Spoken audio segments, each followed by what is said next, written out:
কেন অনেক সময় মনে হয় ঈমান কমে গেছে? কারণ ঈমান স্থির নয়।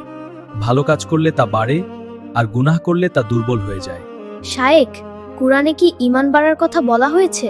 হ্যাঁ, কুরআনে স্পষ্টভাবে বলা হয়েছে, মুমিন তো তারাই, যখন আল্লাহর নাম স্মরণ করা হয় তখন তাদের হৃদয় কেঁপে ওঠে, আর যখন তাদের সামনে আল্লাহর আয়াত তিলাওয়াত করা হয় তখন তাদের ঈমান বৃদ্ধি পায়। এই আয়াত আমাদের একটি বড় সত্য শেখায়, ঈমান কোনো স্থির জিনিস নয়। যখন একজন মানুষ কুরআন শোনে, আল্লাহকে স্মরণ করে, ভালো কাজ করে, তখন তার ঈমান শক্ত হয়। আর যখন সে গুনাহে ডুবে যায়, আল্লাহকে ভুলে যায়, তখন ঈমান দুর্বল হয়ে যায়। ঈমান অনেকটা হৃদয়ের আলোর মতো, যত আল্লাহের দিকে এগোবে তত আলো বাড়বে। শায়েখ, কি কি কাজ করলে ঈমান বেড়ে যায়?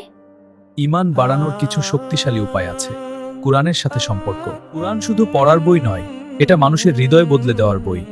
অনেক সাহাবী ছিলেন যারা একটি আয়াত শুনে কেঁদে ফেলতেন, কারণ তারা বুঝতেন এই আয়াত আল্লাহর পক্ষ থেকে এসেছে। তোমাদের মধ্যে শ্রেষ্ঠ সেই ব্যক্তি যে কুরআন শিখে এবং অন্যকে শেখায়। কুরআনের সাথে সম্পর্ক যত গভীর হবে, ঈমান তত শক্ত হবে। নামাজ। নামাজ শুধু একটি ফরজ ইবাদত নয়, এটা ঈমানকে জীবিত রাখার সবচেয়ে বড় মাধ্যম। আল্লাহ বলেন, নিশ্চয়ই নামাজ অশ্লীলতা ও অন্যায় কাজ থেকে বিরত রাখে। যখন একজন মানুষ প্রতিদিন 5 বার আল্লাহর সামনে দাঁড়ায়, তখন তার হৃদয় বারবার আল্লাহর দিকে ফিরে আসে। জিকির মানে আল্লাহর স্মরণ। মানুষ যখন আল্লাহকে ভুলে যায় তখন তার হৃদয় শক্ত হয়ে যায়, কিন্তু যখন সে আল্লাহকে স্মরণ করে তখন হৃদয় নরম হয়ে যায়। মহান আল্লাহ বলেন, জেনে রাখো, আল্লাহর স্মরণেই হৃদয় প্রশান্তি পায়। জিকির মানুষের ভিতরের অস্থিরতাকে শান্ত করে। শায়েখ, কোন জিনিসগুলো ঈমানকে সবচেয়ে বেশি দুর্বল করে? সবচেয়ে বড় কারণ হলো গুনাহ। রাসূল সাল্লাল্লাহু আলাইহি ওয়াসাল্লাম বলেছেন, বান্দা যখন গুনাহ করে তখন তার হৃদয়ে একটি কালো দাগ পড়ে। যদি সে তওবা করে তাহলে তা মুছে যায়, আর যদি গুনাহ বাড়তে থাকে তাহলে সেই দাগ হৃদয় ঢেকে ফেলে।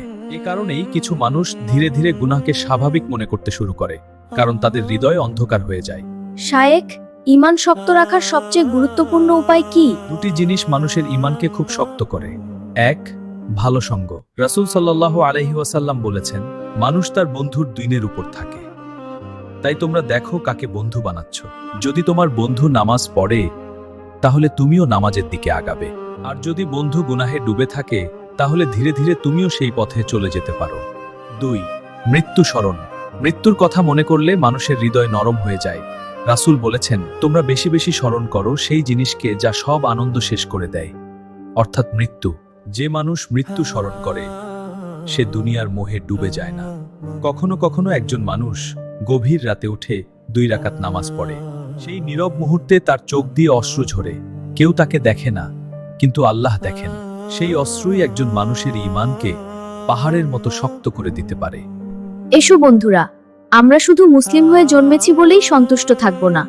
আমরা আমাদের ঈমানকে শক্ত করার চেষ্টা করব, কারণ শক্ত ঈমানই মানুষকে দুনিয়ায় সৎ রাখে আর আখিরাতে সফল করে।